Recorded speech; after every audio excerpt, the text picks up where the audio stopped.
Quiero invitarlos que para antes de comenzar, oremos para que sea el Señor tomando control de este momento.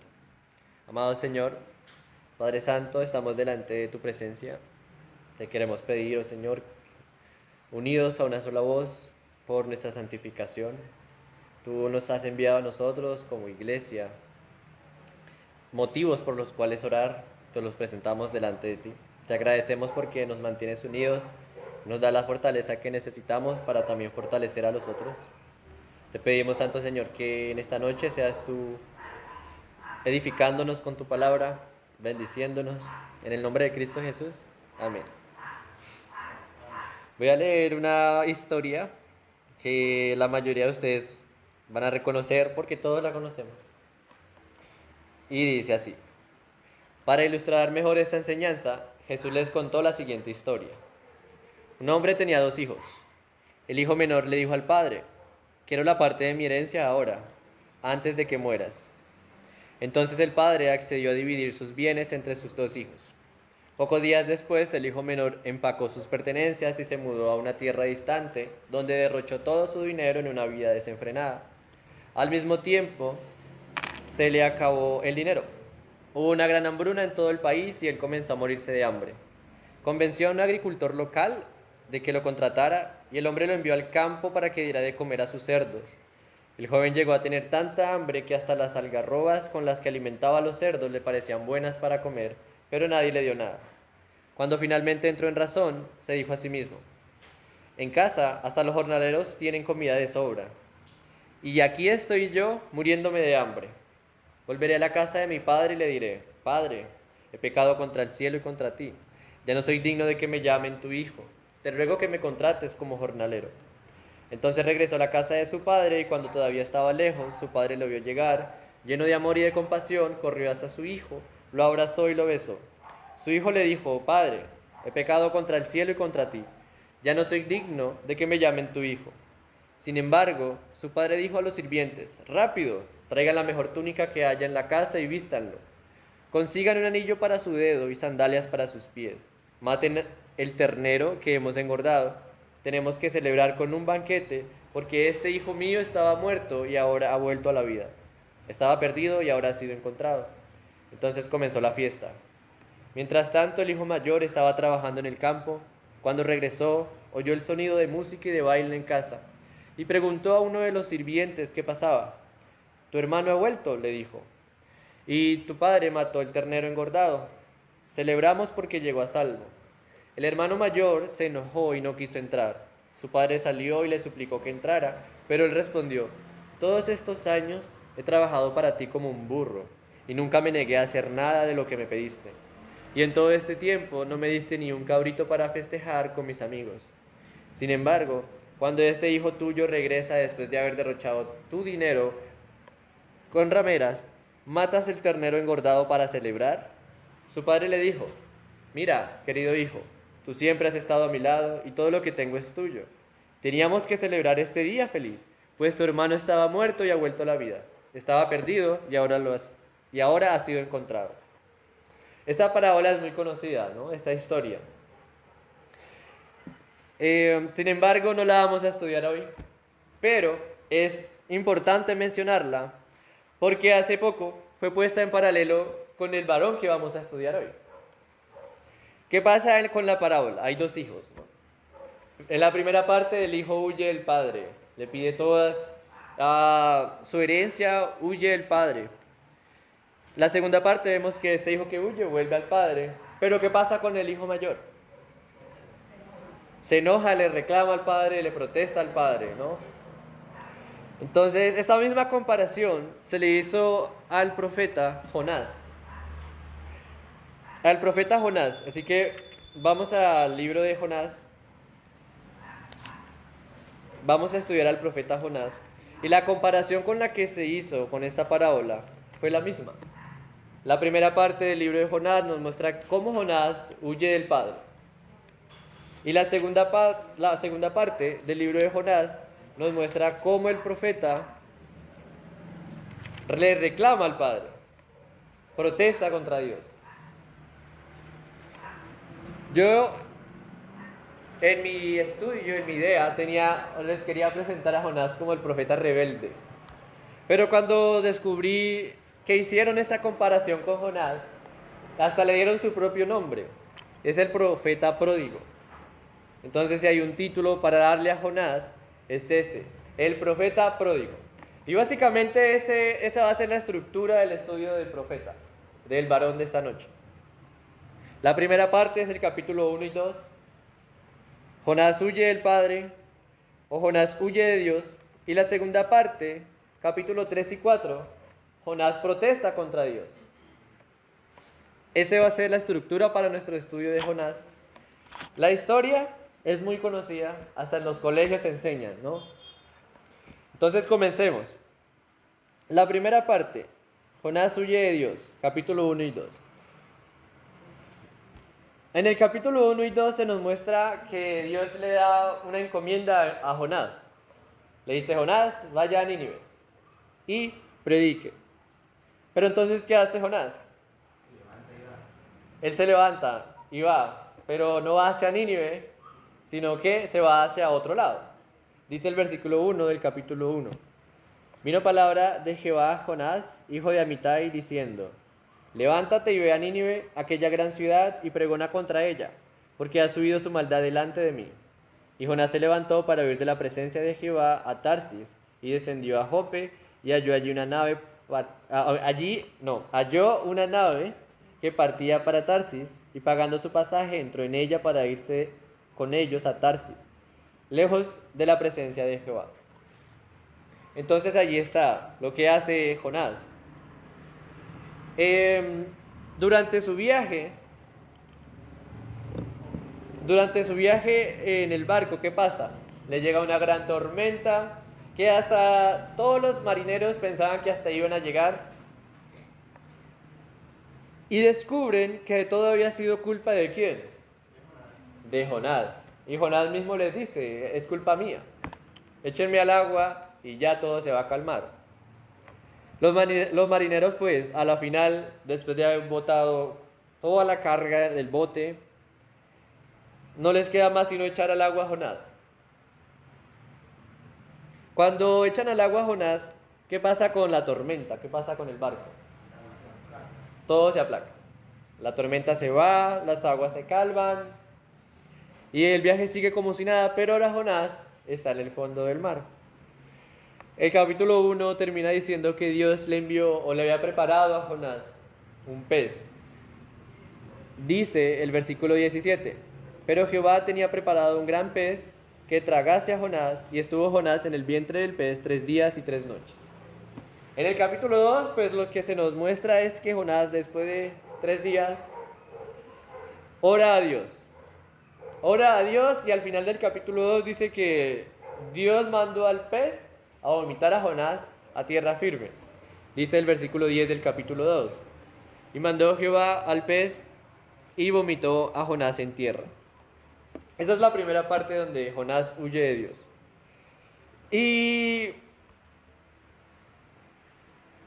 no sé si usted, cuando leyó o cuando ha estudiado esta historia, se pregunta por qué Jonás huye de Dios.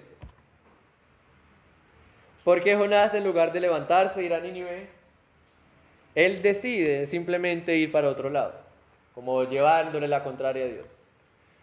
Como si Jonás no conociera a Dios. Como si Jonás no conociera a Dios. Y pues yo les pregunto, con esto que hemos contado hasta el capítulo 2, ¿será que Jonás no conocía a Dios? Era un profeta, ¿verdad? Bien, entonces como que hay señales que sí conoce a Dios. Y bueno, las hay. La primera es esa, que era profeta de Dios. Jonás era profeta de Dios. Bien dice el versículo 1 que vino palabra de Jehová a Jonás. Dios le dio palabras a Jonás porque él era su profeta. Y además tenemos también registro en la escritura, en el segundo libro de los Reyes, que Jonás había dado profecías y se habían cumplido. Segundo libro de los Reyes, capítulo 14, versículo 23 y 27. Voy a leer para ustedes. Dice, en el año 15 de Amasías, hijo de Joás, rey de Judá, comenzó a reinar Jeroboam, hijo de Joás, sobre Israel en Samaria, y reinó 41 años. E hizo lo malo ante los ojos de Jehová, y no se apartó de todos los pecados de Jeroboam, hijo de Nabat, el que hizo pecar a Israel. Él restauró los límites de Israel desde la entrada de Amat hasta el mar de Arabá, conforme a la palabra de Dios, conforme a la palabra de Jehová, Dios de Israel, el cual había hablado por su siervo Jonás, hijo de Amitai, profeta que fue de Gat Efer. Hasta allí. Entonces ahí nos damos cuenta que Dios había utilizado a Jonás antes, le había dado profecía antes, y esa profecía pues se había cumplido. Entonces tenemos aquí una señal que Jonás sí conocía a Dios. Otra de las razones por las cuales se puede decir que Jonás conocía a Dios es que él mismo dice que teme a Dios. Dice Jonás capítulo 1, versículo 9. Dice Jonás, soy hebreo y temo a Jehová, Dios de los cielos, que hizo el mar y la tierra. Entonces tenemos aquí al mismo Jonás diciéndole a los marineros que él teme a Jehová, que él teme a Dios, el Dios que hizo los mares y la tierra. Y la otra razón es la mayoría del capítulo 2, que es cuando Jonás ora a Dios. Esta es otra de las razones cuando dice el versículo 1, capítulo 2. Entonces oró Jonás a Jehová, su Dios, desde el vientre del pez. ¿Y su oración qué demuestra? Su oración, ¿cómo termina? Dice el versículo 9, mas yo con voz de alabanza te ofreceré sacrificios, pagaré lo que prometí, las salvaciones de Jehová. Así termina la oración de Jonás. Y él mismo está diciendo, está dirigiéndose a Dios, la salvación es tuya. De pronto él pensaba en la salvación suya, porque estaba dentro del vientre de un pez. O por lo que había sido tirado al fondo del mar. Pero a la final él concluye y dice, la salvación es de Jehová. Él conoce bien a Dios y Jonás sabe cómo es su carácter. Jonás sabe cómo es el carácter de Dios, porque en el versículo 2 del capítulo 4 dice el mismo Jonás, ahora, oh Jehová, ¿no es esto lo que yo decía estando aún en mi tierra? Por eso me apresuré a huir a Tarsis, porque sabía yo que tú eres Dios clemente y piadoso, tardo en enojarte y de grande misericordia, y que te arrepientes del mal. ¿Se dan cuenta? Es Jonás mismo el que dice, mire Dios, yo me fui para Tarsis porque sé cómo es usted. El mismo Jonás es el que dice que sabe cómo es Dios, cómo es el carácter de Dios, y por esa razón huyó a Tarsis. Incluso se puede hasta decir que Jonás sabía lo que dice el Salmo 139, desde el versículo 7 hasta el 12. ¿Sí lo han leído? Vamos allá, Salmo 139. Salmo 139, versículo 7 hasta el 12, dice así. ¿A dónde me iré de tu espíritu? ¿Y a dónde huiré de tu presencia?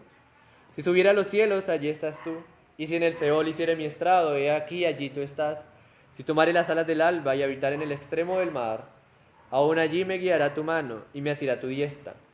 Si dijere, ciertamente las tinieblas me encubrirán, aún la noche resplandecerá alrededor de mí. Aún las tinieblas nos encubren de ti, y la noche resplandece como el día. Lo mismo te son las tinieblas que la luz. O sea, de seguro Jonás conocía este salmo, ¿no? Había sido escrito por David, mucho tiempo atrás.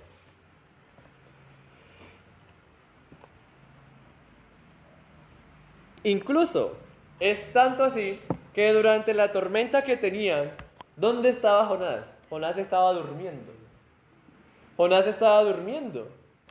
Y le dice a los marineros, temo a Jehová, Dios de los cielos, que creó el mar y la tierra.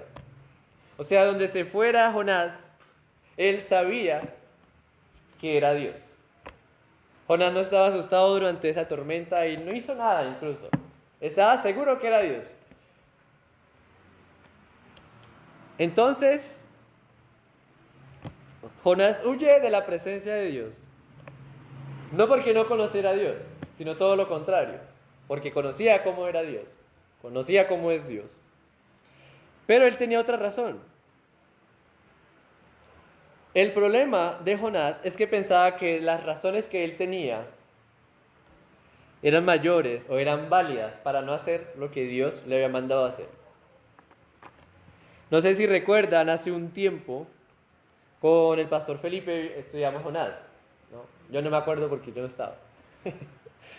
Pero él nos enseñaba que a Jonás le tocó ver cómo su familia era asesinada. ¿Por quiénes? Por los de Nínive. Por los asirios, ¿no? Al mismo Jonás le tocó. Y ahí sí como que cambia la cosa, ¿no? No sé si nos ponemos en los zapatos de Jonás, pero si vemos a nuestra familia ser asesinada por esas personas a las cuales Dios nos está diciendo, vaya y predique, de pronto haríamos lo mismo, ¿no? O sea, no nos engañemos. Hasta nos haríamos sordos. El problema, otra vez, es que esas razones, Jonás pensaba que esas razones eran válidas para no hacer lo que Dios le decía. Y bueno, no solo poniéndonos en los zapatos de Jonás, ¿no? Sino cuántas veces nosotros mismos no nos vemos justificándonos para no hacer lo que Dios nos manda. ¿Cuántas veces incluso no usamos hasta la escritura para no hacer lo que Dios nos manda?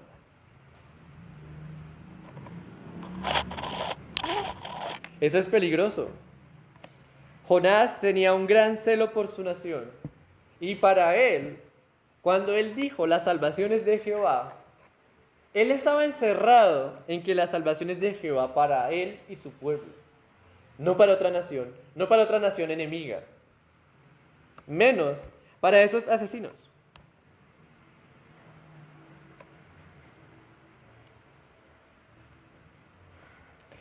Nosotros no somos más que Jonás, ¿no? Incluso podríamos decir que Jonás conocía mucho mejor a Dios que nosotros al día de hoy, aún teniendo toda la revelación de la Escritura. Pero aún así nos vemos con el derecho de no hacer lo que Dios nos dice que hagamos.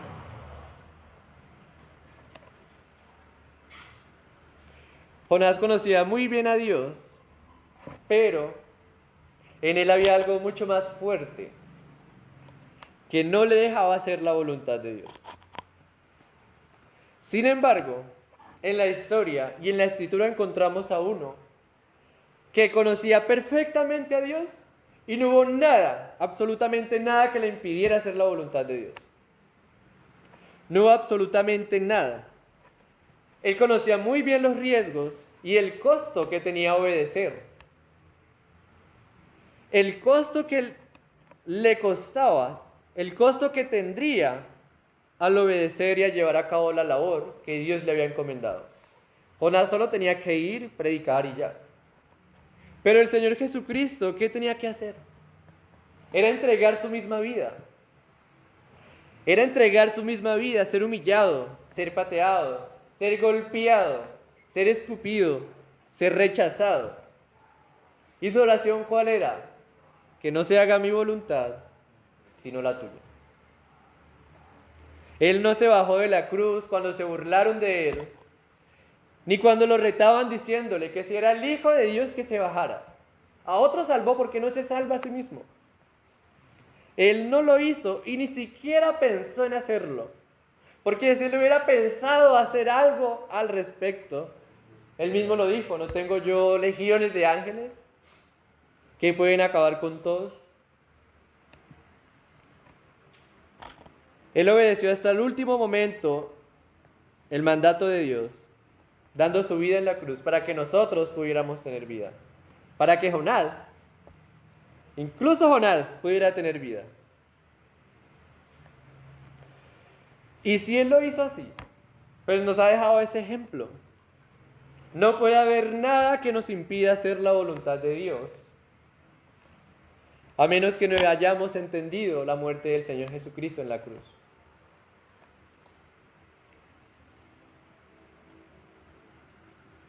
Entonces, ya con eso en mente, teniendo ya un pincelazo de la historia de Jonás, o del capítulo 1 y 2, la siguiente parte del libro de Jonás nos muestra que Dios vuelve y le dice a Jonás, ve a Nínive y proclama, pregona contra ella. Dice el capítulo 3, versículo 1, vino palabra de Jehová por segunda vez a Jonás, diciendo, levántate y ve a Nínive, aquella gran ciudad, y proclama en ella el mensaje que yo te diré. Ahora, tengamos en cuenta esto. El gran pez no vomitó a Jonás en Nínive. No, ¿dónde estaba la costa? ¿Dónde Jonás agarró ese barco? En Jope. Y hemos visto que está en toda la costa, ¿no? Y según Tarsis, era pero lejísimos. Era pero lejísimos, incluso mucho más allá que España. Muchos la confunden con España. Pero era súper lejos. Y la idea de Jonás era huir de la presencia de Jehová. Así que el gran pez no vomitó a Jonás en tierra de Nínive, dice en tierra. Así que donde lo haya vomitado, Dios le dice por segunda vez, levántate y ve a Nínive. Y ahí es donde comienza la protesta de Jonás contra Dios. Y aunque la segunda parte se ve más directa, la protesta de Jonás contra Dios, en el sentido que Jonás mismo diciéndole a Dios no, o reclamándole a Dios, aún así la protesta de Jonás la vemos desde el capítulo 1, cuando huye. Él decide huir. Jonás escuchó perfectamente a Dios, no tenía problemas de escucha, ni tenía problemas de dirección, ni que no le alcanzara el dinero para ir a Nínive, porque fue mucho más caro ir a Tarsis. Él se va a un lugar diferente, es indiferente a la tormenta e incluso espera 3 días. 3 días. ¿Qué pudo haber comido él en el vientre del gran pez? Tal vez había alimentos allí, ¿no? Pero ya en descomposición. ¿Pero qué pudo haber comido él? ¿Qué pudo haber hecho él en 3 días en el vientre de un pez? ¿Ven esa protesta de Jonás? Desde el principio estaba protestando contra Dios. Pero ya en esta segunda parte se ve más directa. Es como Jonás reclamándole a Dios directamente. Reprochándole a Dios, se queja y critica a Dios. Entonces, ¿qué es lo que pasa? Según el versículo 3 del capítulo 3, dice que se levantó Jonás y fue a Nínive, conforme a la palabra de Jehová. Y era Nínive ciudad grande en extremo, de 3 días de camino. Y comenzó Jonás a entrar por la ciudad, camino de un día, y predicaba diciendo, de aquí a 40 días Nínive será destruida. ¿Qué se nos está diciendo allí? Que Nínive era una ciudad grande, pues era la capital del imperio asirio. Estaba surgiendo este imperio. Estaba tomando mucho poder. Pero era una ciudad que para usted recorrerla sin descanso se demoraba 3 días. ¿Cuánto se demoró Jonás? Un día. Un día. Así que si usted, para recorrer Nínive sin descansar, se demora 3 días, imagínese cómo hizo Jonás para predicar en toda la ciudad, solamente en un día. Imagíneselo corriendo, diciendo, de aquí a 40 días Nínive será destruida. Era tanto el afán de Jonás, y tanta el desacuerdo, tanta la protesta de Jonás, contra este mensaje, contra esta labor que Dios le había encomendado, que no se tomó ni un segundo para sentarse a descansar o para comer. No.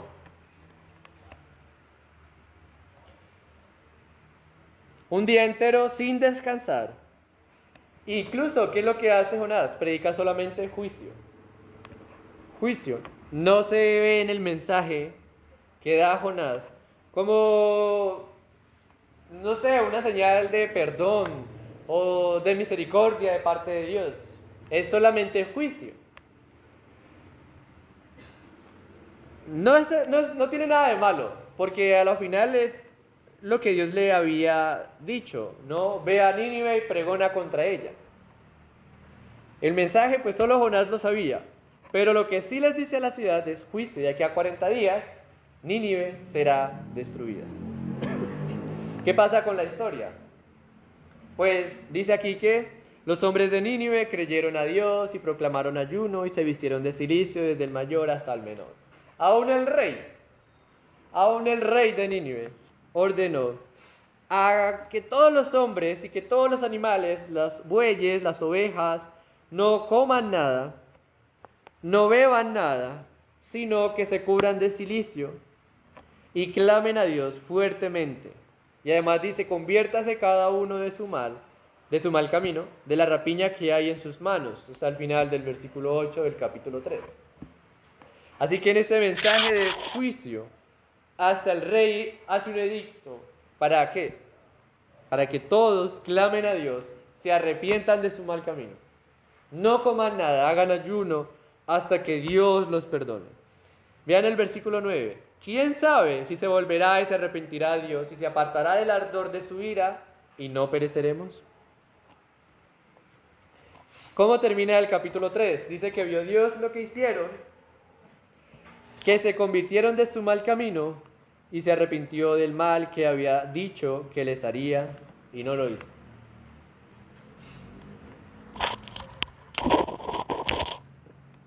Pero entonces preguntaríamos, listo, hasta ahí va la protesta de Jonás. Predicar en un solo día, pues a la final le hizo caso a Dios, fuera como fuera. Dios no le dijo, demórese 3 días y predique en los 3 días, no, vaya y dé el mensaje. La protesta de Jonás está en el versículo 1 del capítulo 4, que dice, Jonás se apesadumbró en extremo y se enojó.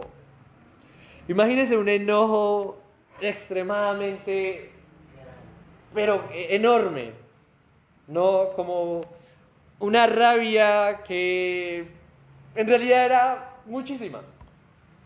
Si a usted alguna vez le ha dado rabia, se ha enojado contra alguien, contra algo, contra usted mismo, imagínese 3 veces más sería el enojo de Jonás.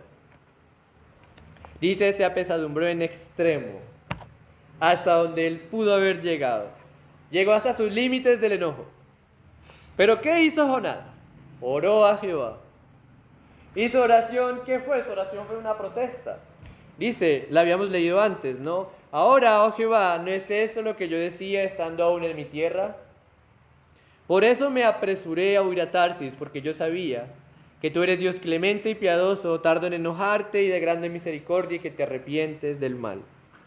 Ahora pues, oh Jehová, te ruego que me quites la vida, porque mejor me es la muerte que la vida. ¿Ven el enojo de Jonás? ¿Ven el enojo de Jonás? Su enojo era tanto que él prefería estar muerto para no ver a Nínive perdonada. Y podríamos como preguntarnos, ¿no? O como pensar en esto, como que, ¿será que Jonás se sintió como humillado porque su profecía no se cumplió? Pues no, él ni siquiera pensó en eso. Él no pensó como que yo soy profeta y se debe cumplir. No, él no pensó en eso ni siquiera. Había profecías que se habían cumplido de él y no pasa nada. A la final es palabra de Dios. Este juicio no se lo inventó el profeta, sino que él no quería, no soportaba ver a Nínive perdonada, porque la salvación es de Jehová, pero para su pueblo, no para los enemigos. La salvación es de Jehová, pero para su pueblo y no para sus enemigos.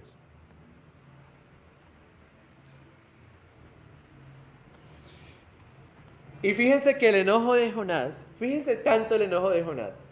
¿Cuánto tiempo tendría que pasar para que Nínive fuera destruida? 40 días. 40 días. Entonces, ¿cuánto tiempo estuvo Jonás sentado esperando la destrucción de Nínive? 40 días y más. Porque en el capítulo 4 dice, bueno, Dios le pregunta a Jonás, ¿haces tú bien en enojarte tanto? Vean que Dios no castiga a Jonás, no manda el juicio de Nínive contra Jonás, no. O sea, Dios le está mostrando misericordia a Jonás, le está diciendo, ¿qué haces tú?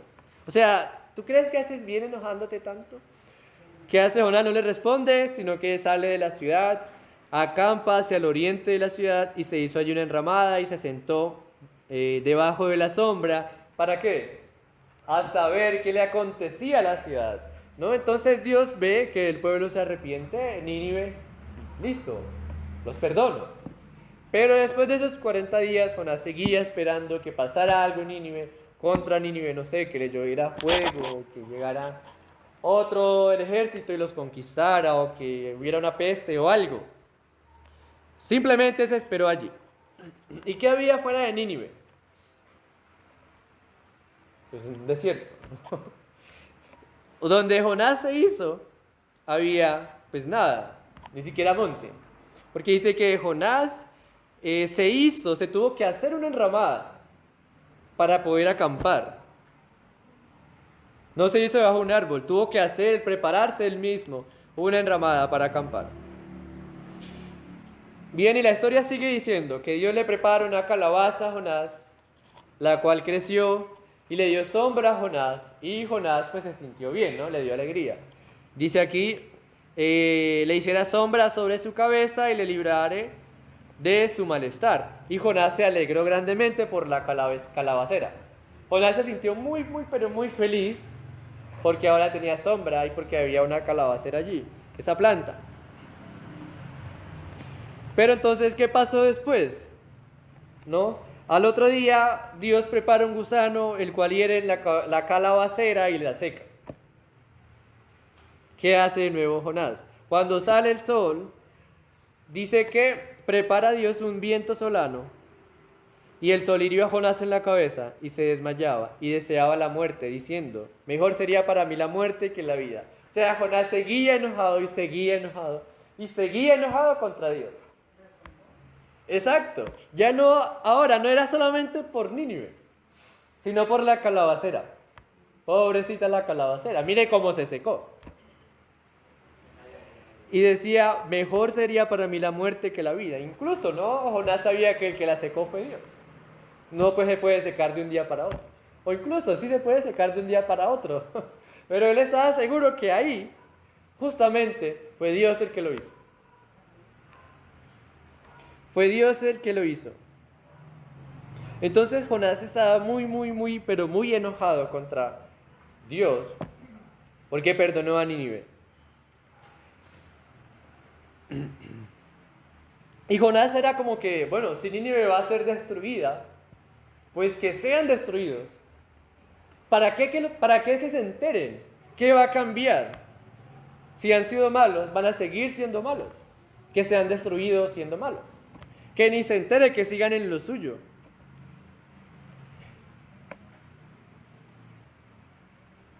Para Jonás, los de Nínive no merecían el perdón de Dios. Nínive siempre fue una nación pagana, desde sus orígenes. ¿Sí saben el origen de Nínive? Fue fundada por Nimrod, quien hacía todo en contra de Dios. Exactamente. Y en el tiempo de Jonás, pues Nínive era la capital del imperio asirio. Imperio que tenía o que comenzaba a subyugar al pueblo de Israel. Y que en sus conquistas, y por lo que más se conoce, porque sus conquistas eran muy aterradoras. Muy aterradoras. Llegaban y cuando conquistaban, le quitaban la piel a las personas. Se la quitaban. También los empalaban. Les atravesaban un palo sobre todo su cuerpo y colgaban ese palo allí como muestra de aquí llegamos nosotros, estamos conquistando. O incluso, esto es lo más fuerte, que los mataban y agarraban sus órganos internos y los regaban por todo el territorio conquistado. Eran aterradores. Eran muy aterradores. Yo estoy seguro que Jonás conocía eso. Y por eso para Jonás, Nínive no merecía el perdón de Dios. No merecía el perdón de Dios. El enemigo no es merecedor, según Jonás.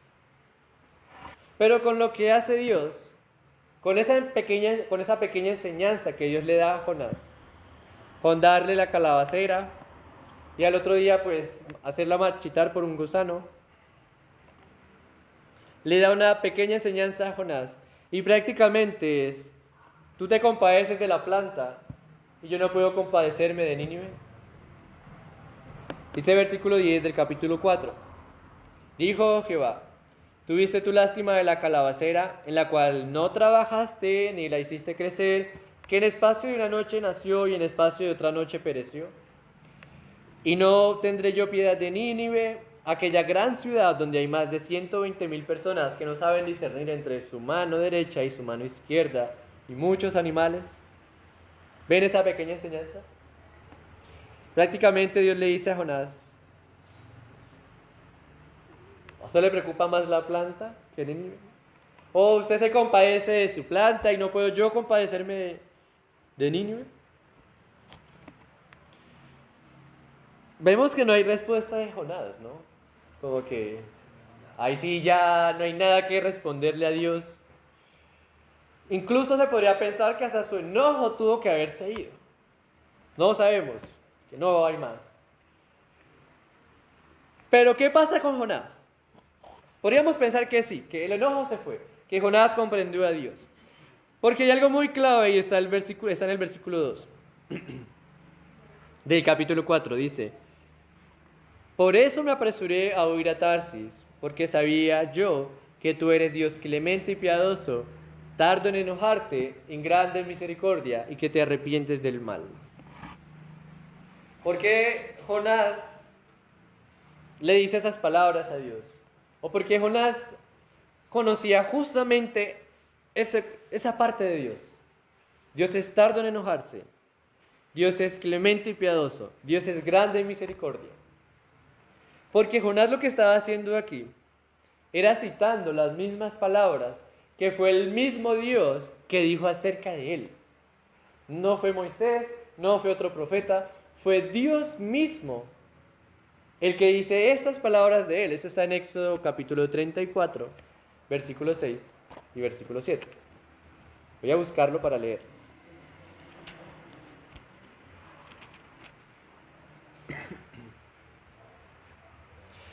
Éxodo capítulo 34, versículo 6. Dice, y pasando, Éxodo 34, versículo 6. Y pasando Jehová por delante de él, clamó diciendo, Jehová, Jehová, fuerte, misericordioso y piadoso, tardo para la ira y grande en misericordia.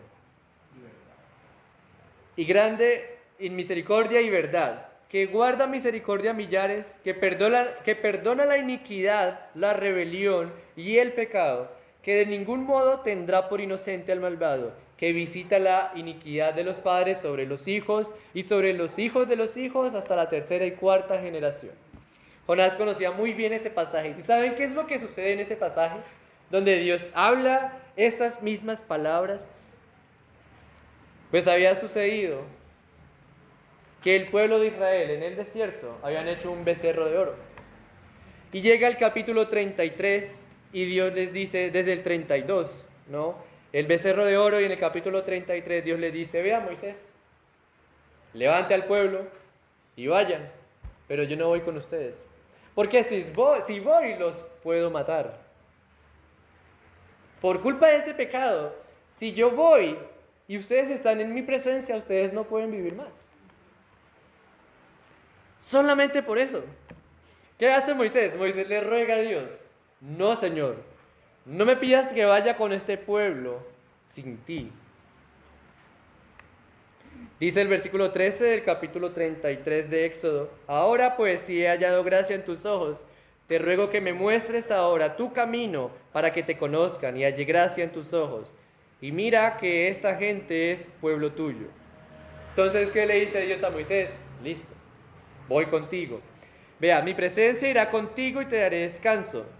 Y Moisés respondió, si tu presencia no ha de ir conmigo, no nos saque de aquí. Cuando Dios le dice a Moisés, mi presencia irá contigo, era con él, no con el pueblo. Pero Moisés le dice, no, si tú no vas con nosotros, no nos saque de aquí. Entonces, ¿qué hace Dios? Moisés le dice a Dios, muéstrame tu gloria. Dios le dice, no, no puedo hacer esto porque no puede estar nadie, no puede seguir vivo nadie, ningún hombre que vea mi rostro, dice Dios. No podrás ver mi rostro porque no me verá hombre y vivirá. Solo va a ver mis espaldas. Y es justamente ese el escenario que Dios le dice a Moisés, suba al monte, hágase en una peña y lo mete dentro de una ranura de la peña, ¿no? Para que ni siquiera tenga el espacio de ver el rostro de Dios. Dice que pasa a las espaldas de Dios. Moisés no dice nada, lo que hace Moisés es arrodillarse delante de Dios, se postra y no mira nada incluso. Y es Dios mismo el que dice todas estas palabras. Jehová, Jehová, fuerte, misericordioso y piadoso, tardo para la ira y grande en misericordia y verdad. Con esas palabras, Dios le estaba dando la seguridad a Moisés y al pueblo que los había perdonado. Y que ahora podían ir tranquilos a la tierra prometida. Esas palabras y esa escena era la que tenía Jonás en mente cuando huyó a Tarsis. Y fíjense por qué. Porque esa escena era solamente para el pueblo de Dios, no para Nínive, no para un enemigo.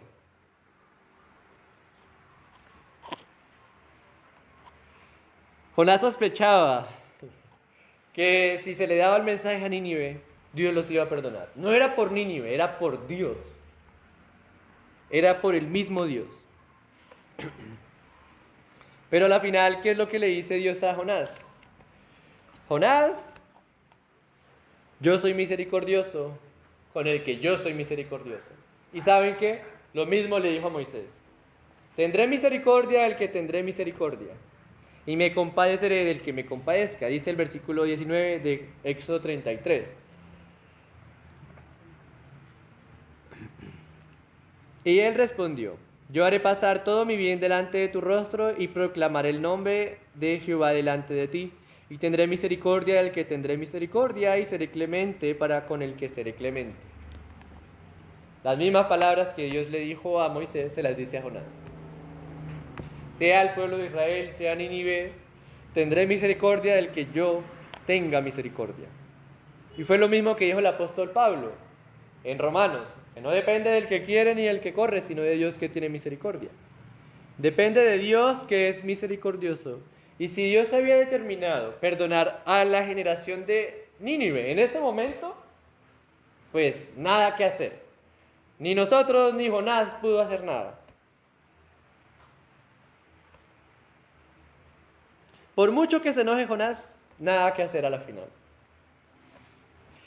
Y fíjense que desde el comienzo de la historia de Jonás, Dios le estaba dando una señal a Jonás con lo que iba a hacer con Nínive. ¿Por qué? Primero, Dios tuvo misericordia de Jonás todo el tiempo. Envió una tormenta, pero pues él estaba durmiendo. Ninguno de los marineros lo mató. Incluso tuvieron miedo de tirarlo al agua. En el fondo del mar, pues le envió un pez. De esa manera tuvo Dios misericordia de Jonás.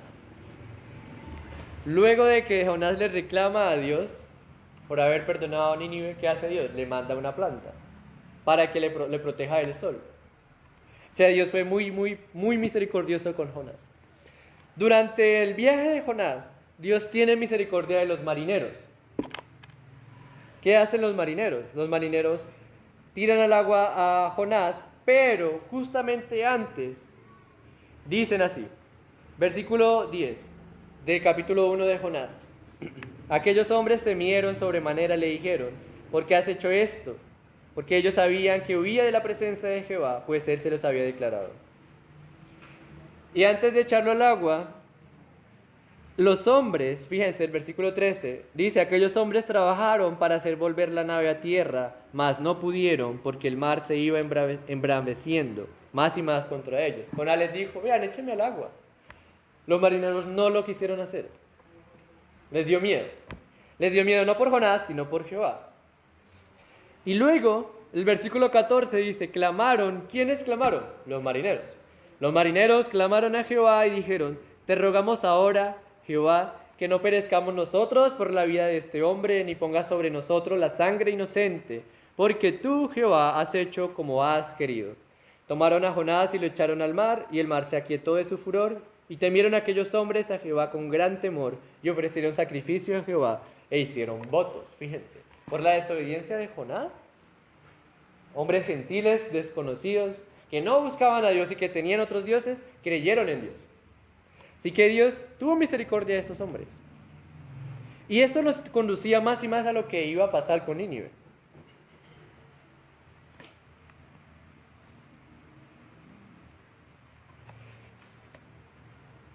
Pero nada pudo interrumpir los planes de Dios. A la final, Dios muestra su misericordia con Nínive, pueblo ajeno del pacto, pueblo ajeno de todas las promesas que Dios les había hecho desde Abraham, a todo su pueblo, un pueblo ajeno, un pueblo extraño.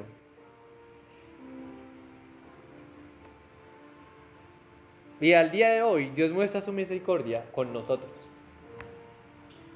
Incluso, según Mateo, Dios muestra su misericordia con esta generación.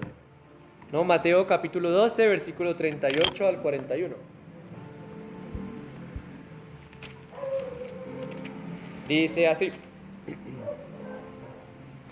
Entonces respondieron algunos de los escribas y de los fariseos diciendo: Maestro, deseamos ver de ti señal. Él respondiendo les dijo: La generación mala y adúltera demanda señal, pero señal no le será dada sino la señal del profeta Jonás. Porque como estuvo Jonás en el vientre del gran pez 3 días y 3 noches, así estará el Hijo del Hombre en el corazón de la tierra 3 días y 3 noches. Los hombres de Nínive se levantarán en el juicio con esta generación y la condenarán. O sea, contra esta generación y la condenarán. Porque ellos se arrepintieron a la predicación de Jonás. Y he aquí más que Jonás en este lugar. El mismo Señor Jesucristo está diciendo esto. Y con esa señal, ¿no? Al decir el Señor Jesucristo, a esta generación también se les da señal, pero no la que quieren ver, sino la de Jonás. ¿Y cómo se compara? Jonás estuvo 3 días y 3 noches en el vientre del gran pez, y el Hijo del Hombre va a estar en el corazón de la tierra 3 días y 3 noches. En otras palabras, Dios está mostrando su misericordia para esta generación. Y esta generación, el Señor se refería a aquellas personas que están desde que Él vino por primera vez hasta que Él vuelva por segunda vez. O sea, nosotros hacemos parte de esta generación. Hacemos parte de esta generación, la cual se le dio esa señal de Jonás. No a Jonás en el gran pez, sino al Señor Jesucristo muriendo y resucitando. Esa ha sido la señal que se traduce en misericordia. En la misericordia de Dios para con su pueblo, en la misericordia de Dios para con todos los pueblos incluso. No solamente con el pueblo de Israel, ni con Nínive, sino con todos los demás pueblos, con todas las otras naciones. En la cruz, el Señor Jesucristo dio su vida. Estuvo 3 días en la tumba y resucitó. Tomó nuestro pecado, tomó tu pecado, tomó mi pecado. Y en la cruz lo eliminó completamente con su sangre. Y cuando resucita nos predica ese perdón. Que sí, primeramente fue para los judíos, para Israel, pero también es para nosotros. Esa misericordia que Dios mostró para con su pueblo desde Éxodo 34, también se nos muestra a nosotros. Y hoy también se nos muestra. No es necesario haber nacido en un lugar hebreo, o en un hogar judío, o incluso en un hogar cristiano. Tampoco es necesario haber tenido el pasado más limpio. Incluso ni siquiera haber tenido ganas de buscar a Dios. Nínive no estaba buscando a Dios, sino que solo se necesita creer en la muerte y en la resurrección del Señor Jesucristo. Porque su salvación no depende del que quiere ni del que corre, sino de Dios que tiene misericordia. Y si Dios quiere tener misericordia de nosotros hoy, Si quiere tener misericordia de ti hoy, pues la tiene, o sea, no hay nada que hacer. Esa es la enseñanza que nos queda, iglesia, que no podemos estorbar a los planes de Dios. No podemos estorbar a los planes de Dios. Jonás no lo pudo. Jonás no pudo estorbar que Dios le mostrara misericordia a Nínive. Nada pudo evitar que Cristo diera su vida para salvarnos. No, Pilatos hizo lo imposible para perdonar a ese inocente. Lo llevó al rey, el rey le dijo, no encargues en ustedes, volvió a Pilatos. Pilato dijo, listo, voy a traerles a uno peor, a un malandro. ¿Y qué hizo el pueblo? Prefirió al malandro. Y que crucificaran al inocente. No podemos evitar nosotros que otros oigan el Evangelio. No podemos hacerlo. Incluso ese es el mismo argumento que dio el apóstol Pablo en Hechos capítulo 11, ¿no? Cuando le reclaman, bueno, ¿y usted qué? ¿Por qué se fue a comer con incircuncisos, con gentiles, que no se lavan las manos para comer? Le dice Pablo, el apóstol Pedro, perdón, ¿quién era yo para que pudiese estorbar a Dios? Ya lo hemos estudiado. Y la situación de Jonás es como parecía la de Pedro, ¿no? Para ambos era una abominación ver, juntarse, comer, hablar con gentiles. El odio de Jonás era mucho más. Pero era como verlos, les daba ganas de vomitar, del asco, del odio. Y ninguno de los dos pudo estorbar los planes de Dios. Yo le pregunto a ustedes, piensen en alguien. De seguro que hay alguien que les causa vómito a ustedes cuando lo ven o escuchan. O si no es vómito, le hierve la sangre de la rabia. Debe haber alguien.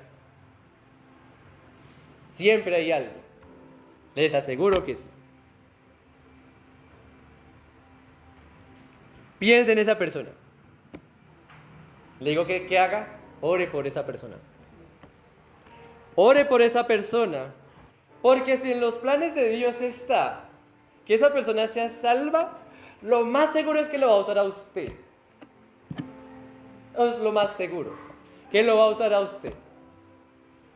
Ahora, con esto no diga, bueno, no voy a odiar a nadie, voy a amar a todo el mundo. No, siempre hay alguien que nos ha hecho mal. Siempre. Aún antes de conocer al Señor. Ore por esa persona, porque usted no sabe, en cualquier momento Dios lo va a usar. Independientemente de que seamos como Jonás, que nos enojemos, le reclamemos contra Dios, o seamos como Pedro, que bueno, obedezcamos a Dios porque no hay de otra. Independientemente de eso, no podemos estorbar a los planes de Dios. Jonás no pudo, Pedro no pudo, incluso ninguno de nosotros aquí pudo estorbar a los planes de Dios para nuestra salvación. ¿No? ¿Cuántas huidas no le hicimos de Dios? Que me invitan a la iglesia, no, yo no voy por allá, oiga, ¿me va a perder el paseo el domingo? ¿Cómo se le ocurre? Con todas nuestras fuerzas, hicimos de todo para alejarnos de Dios, para alejarnos de la presencia de Dios. ¿Y dónde estamos ahora? Estamos delante de Dios. Estamos a sus pies. Y todas esas tormentas que Dios nos envió, todos esos peces enormes que Dios nos envió, todo eso nos conducía ¿a dónde? A su presencia. No era a ningún otro lado, sino a su presencia. El pozo del cual no pensábamos salir, el pozo del cual no pensaste nunca salir, fue Dios el que sacó de allí para traernos a sus pies. Incluso puede ser que el día de hoy te sigas resistiendo a los planes de Dios. Solo recuerda que esas tormentas por las que estás pasando,